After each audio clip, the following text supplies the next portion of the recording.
ఒకవేళ మీరు గెలిచారనుకో సాయంత్రం కూడా నేను పనికొస్తా. ఒకవేళ నేను గెలిచాననుకో మిగిలిన పని మీరు చేసుకోవాలి. అమ్మని పెద్ద ప్లానే. సర్లే చూద్దాం.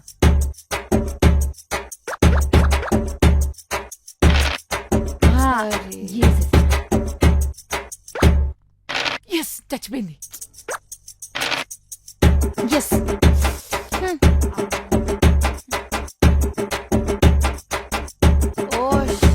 పనికి రెడీగా ఉండండి అమ్మగారు.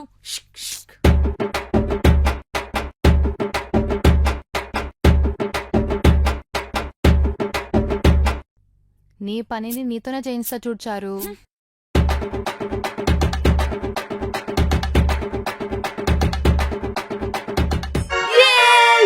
నేనే గెలిచాను. చారుతో పందెం అంటే అలాగే ఉంటది అమ్మగారు. సరే ఇంకేమైనా పందెం చెప్పు. అయ్యగారి మీద పందెం వేసుకుందామా? ఆర్య మీదనా?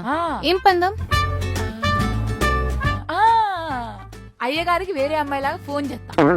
ఆయన బాగా మాట్లాడారనుకో నేను గెలిచినట్టు, ఆయన సరిగ్గా మాట్లాడలేదనుకో మీరు గెలిచినట్టు. ఇది రేపటి పనికి పంది.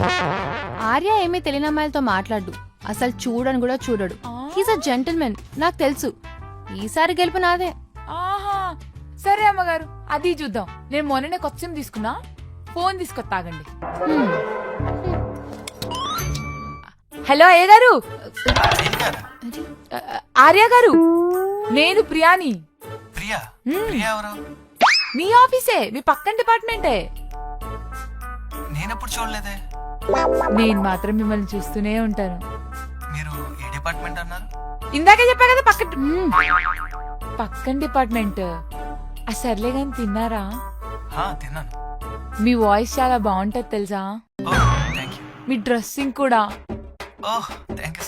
మీరు రింగులు రింగులు జుట్టు చూస్తుంటే నాకు గింగిరాలు తిరుగుతాయి. మీరు మరీ పొగడేస్తున్నారు.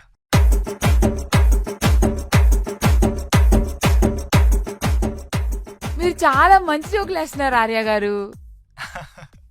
Thank you. మీరు కూడా చాలా బాగా మాట్లాడారు. సరే గాని మిమ్మల్ని ఒకసారి కలవాలని ఉంది నాకు. కలుద్దాం. ఓకే, నేను మీకు వాట్సాప్ చేస్తాను లొకేషన్. ఓకే బోయ్. సరే అమ్మగారు, నాకైతే పనేం లేదు. రేపు నేను మా ఆయన కలిసి అలా జాలీగా సినిమాకి వెళ్ళొస్తాం. ఎల్లుండి కలుద్దామే, కుదిరితే ఆ రోజు కూడా పందెం వేసుకుందాం. సరేనా? బోయ్. ఈ రోజు వెళ్ళింట్లో రక్త పండే.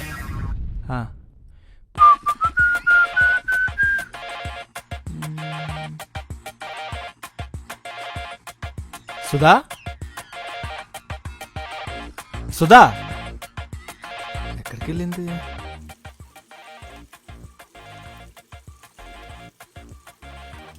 ఏం నువ్వు చేస్తున్నావు? చారు రాలేదా?